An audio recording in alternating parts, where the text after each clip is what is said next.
In the darkness of quiet nights, there are inexplicable things lurking in the hidden corners of the human mind. The Ouija board, a tool believed to connect with the afterlife, has become a gateway to mysteries and fears. These scary stories are more than just harmless games. They are encounters with entities that are incomprehensible to humans. Brace yourself, because what you're about to hear may make you think twice before opening the door to the unseen. Story 1. Darkness in the Ouija board. The Ouija board had always been hidden in the farthest corner of our closet, a relic from before my time. Its box was old, with faded colors and worn edges. For years it sat there, unnoticed as we grew up, but there was something about it that intrigued me every time I saw it. Finally, one afternoon, I decided to try it out with my brother. At first, we struggled. My brother, always a prankster, pretended the board was moving on its own. We quickly lost interest and put it away. That night, I couldn't stop thinking about it, so I researched how to use it properly. The next day, with my parents out, I set up candles around the table and tried again with my brother. We turned off the lights and placed our fingers on the board. At first, nothing happened, but then the planchette began to move. It spelled out the word correct, the room grew colder, and the candles flickered wildly. The board started to spell out nonsensical messages, making us increasingly uneasy. Suddenly, the planchette stopped and spelled out "are not." The room became frigid, and the candles went out, leaving us in complete darkness. A chilling scream echoed through the room. It was my brother. When I turned on the light, I saw deep scratches on his torso. In a panic, he threw the board into the fireplace. As it burned, the oppressive atmosphere lifted slightly. Even though the board was gone, the fear lingered. It felt like we had disturbed something dark, and the shadow of that night still followed us. A reminder that some doors, once opened, can't be closed. Story 2. Terrifying prophecy. One evening, my cousin called me, his voice shaking with urgency. He and his family had decided to play with a Ouija board in their basement, something they had always considered a joke. That night, though, things took a dark turn. Before starting, they noticed an old porcelain doll on a shelf in the basement, a creepy heirloom from their grandmother. To avoid the doll's unsettling presence, they moved it to another room and covered it with towels. In the dim basement light, they began the Ouija session. At first, the board seemed to give random, meaningless answers. My cousin got bored and went upstairs to the bathroom, leaving his brother, father, and their cavalry discontinued. When he came back, the planchette was spelling out his social security number, which they couldn't have known. They were terrified, but continued. The board then ominously predicted that my cousin would die serving in the Air Force, a future he wasn't even considering. The board then spelled out doll, referring to the porcelain doll they had moved. When they checked, they found the doll standing upright in the doorway, its eyes fixed on them. Panic set in, and they fled the basement. My cousin's father's friend, a skeptic, was deeply affected and burned the Ouija board the next day. He was haunted by nightmares and paranoia for months.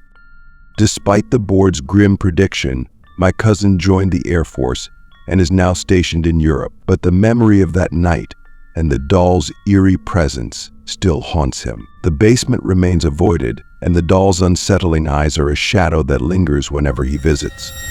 Story 3. Tomorrow. Dark prediction.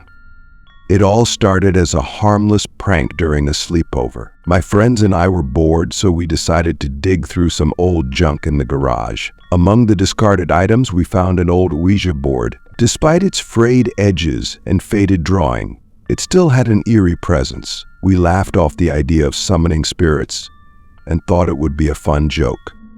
There were 4 of us that night, all skeptical and joking as we set up the board in a dimly lit room. A single candle flickered, casting long shadows on the walls. We placed our fingers on the planchette and began asking silly questions. At first, the board gave nonsensical answers, and we continued to mock it. One friend, a known prankster, even moved the planchette around to fool the rest of us.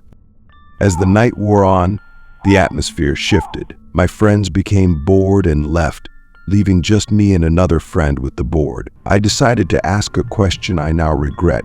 When will I die? The planchette moved slowly, spelling out tomorrow. My heart raced, and cold sweat broke out on my forehead. My friend, nervous but trying to act casual, said he hadn't moved it. The room fell into an eerie silence, broken only by the flickering candlelight. I tried to brush it off, but the word tomorrow kept echoing in my mind. The next morning, as I walked my dog, the collar broke, and he ran into the street. I chased him and just managed to pull him away from an oncoming car. The incident left me shaken, and the word from the board haunted me. Later that day, while in the kitchen, the ceiling fan suddenly fell, crashing onto the table and scattering glass everywhere. I had been standing at that spot moments before. 2 close calls in one day felt more than coincidental. The fear from that night stayed with me. I couldn't shake the feeling that something darker was at play. Since then, I vowed never to touch a Ouija board again. Now, whenever I pass by that garage, I wonder if the board is still there, waiting for someone else to make the same mistake. Story 4. Mysterious Presence. It all started with a burst of curiosity and a touch of excitement. One weekend, while my family was out of town, I found myself alone in the house. I had always been intrigued by the old Ouija board that was tucked away in the cupboard among forgotten board games. The board was dusty, its edges frayed, and the faded letters seemed to whisper secrets from the past. I had always wanted to try it, but felt uneasy about doing so with my family around. This weekend, however, with the house to myself, seemed like the perfect opportunity. The weather outside was dreadful. Torrential rain and howling winds battered the windows, adding to the eerie atmosphere. Around midnight, I set up the Ouija board in the dining room. The room was dimly lit by a single candle, casting flickering shadows that danced across the walls. The storm outside added to the sense of foreboding, making the whole experience feel more ceremonial and intense. At first, I was alone in my experiment. I placed my fingers on the planchette and began asking the usual questions, hoping for some sign of a response. But the planchette remained still, refusing to move. I felt a bit foolish after a while, as the silence and lack of movement began to weigh on me. Finally, I put the board away, deciding to go to bed. That night, sleep eluded me. The storm outside was relentless, and the wind seemed to find every crack in the house, filling it with unsettling whispers. Eventually, exhaustion must have overcome my fear, and I fell asleep. But my rest was disturbed by a faint creaking sound coming from downstairs near the front door. At first, I thought it was just the house settling, but the creaking grew louder and more distinct. Panic set in as I realized the noise was coming from the stairs, moving closer and closer to my room. With no cell phone to call for help, I was alone and frightened. The creaking stopped right outside my door, and a suffocating silence followed. I lay in bed, clutching the blanket, every muscle in my body tense, waiting for whatever was coming. Then, in a moment of terror, a bolt of lightning illuminated my room. For a split second, I saw a dark, distorted figure at the edge of my partially open door. The door began to open slowly, as if pushed by an invisible force. Just as suddenly, the door slammed shut, and I couldn't hold back my scream. I pulled the blanket over my head, trembling uncontrollably, convinced that something was in the room with me, watching me from the shadows. The storm raged on outside, but inside there was only the sound of my rapid breathing and the pounding of my heart. Time seemed to stretch endlessly as I lay there, paralyzed with fear. As dawn approached and the first light began to seep through the curtains, I cautiously peeked out from under the blanket. The room was empty, and the door was closed as if nothing had happened. My rational mind tried to convince me that it was all a nightmare, a product of the storm and my overactive imagination. But deep down, I knew something was wrong. I forced myself to search the house for any signs of an intruder, but found nothing amiss. No broken windows, no forced locks. When I returned to the dining room, I found the Ouija board lying neatly on the table, exactly where I had left it the night before. I was certain I had put it back in the cupboard. A chill ran down my spine as I realized the board was somehow involved in the night's events. Without hesitation, I grabbed the board, took it outside, and threw it in the trash. I dragged the trash can to the curb, feeling a sense of finality.